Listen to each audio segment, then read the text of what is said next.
வீசுது. உங்கள் சத்யாவில் குளு குளு ஏசி ஆஃபர். மாமா, எங்க அம்மாக்கு நீங்க கொடுத்த வாக்க மறந்துட்டீங்கல்ல? எனக்குன்னு பேச இங்க யாருமே இல்ல. அப்புறம் நான் எதுக்காக உயிரோட இருக்கணும்? நான் சாகுறேன். காந்தாரி, வேண்டாம். விடுங்க மாமா, வேண்டாம். விடுங்க. சொல்வதை கேள். நீ தவறாக புரிந்து கொண்டு இருக்கிறாய். உன் மீது எனக்கு பாசம் உள்ளது.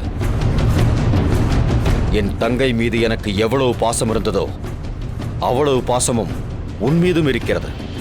ஆம், உனக்கு இங்கு ஏதாவது குறை இருந்தால் அதை என்னிடம் கூறு. அதை இன்றே நான் நிறைவேற்றுகிறேன். அந்த கத்தியை கொடு. காந்தாரி, உனக்கு என்ன வேண்டும் என்று மட்டும் சொல். சொல்லு காந்தாரி. உங்க மகனை எனக்கு நீங்க கல்யாணம் பண்ணி கொடுக்கணும். உங்களோட மருமகளா என்ன நீங்க ஏத்துக்கணும். மருமகளாக ஏற்றுக்கொள்ள வேண்டுமா? ஆமா, அவரை நான் உயிருக்கு உயிரா காதலிக்கிறேன். அவரு இல்லைன்னா நான் என் உயிரையே மாற்றிக்குவேன். நீங்க உங்க முடிவை சொல்லுங்க மாமா. நான் உயிரோட இருக்கணுமா வேணாமாங்கிற முடிவை நீங்க தான் எடுக்கணும். இது என்ன சோதனை?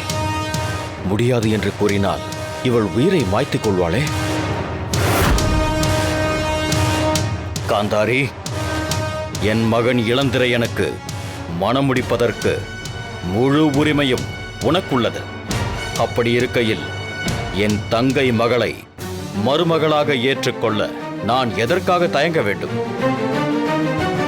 உனக்கும் இளந்திரையனுக்கும் மனமுடித்து வைக்கிறேன். மாமா, நிஜமாவா சொல்றீங்க? உண்மையாகத்தான் கூறுகிறேன். என் மேல சத்தியம் பண்ணி சொல்லுங்க. குளு குளுன்னு காத்து வீசுது. உங்கள் சத்யாவில் குளு குளு ஏசி ஆஃபர். சத்யா.